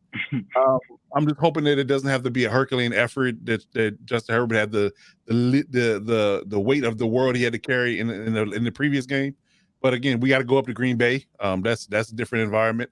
Kind of curious what the weather's going to be like. This particular point in time, it is November, so how we play outside in the cold. It's really going to be interesting to see how that plays out. I think it'll be a good game, ironically, for what that's worth. It's a slight chance of rain showers and the 8-mile-an-hour wind, and it's going to be 40 degrees. So, yeah. I don't know when the last time we played in the cold weather, so it's anybody's ball game as far as how we play in the cold. So we've been lucky enough that I had to play in cold weather here recently. So the cold slight rain weather plays into it. But yeah, I think that we can win this game. It's just a matter of what the defense does. I mean, we can look all day about how pedestrian what's the guy's name? Damn it, Jordan Love. Jordan Love. How Jordan Love is. How about my dynasty QB, man? Watch him out. I'm sorry. I got the future of my team. Right. I can't. No, he's bad. I am sorry for you. Yeah. Yeah, me too. Yeah. So yeah, I mean, I think that it'll be an emotional game for Chargers fans, obviously, because again, it should be by normal standards, so it should be a W for the Chargers, but again, we tend to make teams look better than they really are in totality. So it just really matters of how we execute on offense, and can we get a stop or two? If we can get a stop or two, I think we're in good shape. But if we just let the floodgates open like we did against the Lions, then it's going to be very interesting in the shootout, and who has the ball last will win the game. That's my prediction. I'll give my quick score prediction here. I actually think this is a bit of a blowout. I think the Chargers. I think your pass rush between Bosa and Mack get home a few times there, because I think the Packers offensive line has had some challenges. I also think that Herbert has shown enough for me this year where he has elevated himself to that next level that you would want as a Chargers fan with a quarterback like that. And I think that between kind of those factors as well as a few others, I see this being something like a 38-20 game type thing, where your defense has still struggled. So I think you still give up a fair number of points just because you've had those issues. But I just think that your offense is just too darn good to contain for the Packers. And I also think that there's a defensive score or scoop and score or some combination of that in there where you get a Mack or a Bosa kind of strip sack sort of thing from on Jordan Love. I'm all for gimmies. Well, that's exactly it, right? So that's where I'm at. I think it's like a 38-20 game for the Chargers. I think you're going to be somewhat surprised and pleased with the outcome.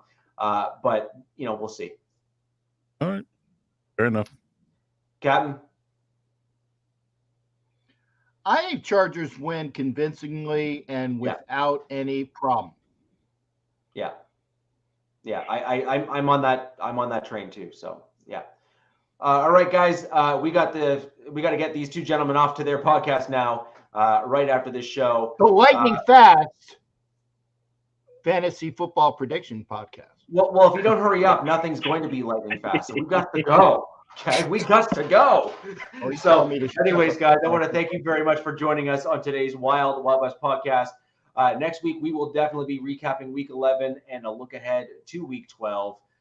Go ahead and catch the real Alex Givens and Coach Defense on the Lightning Fast Fantasy Podcast directly after this show. I'm letting you do it. There you go. Thank you very much for joining us, guys.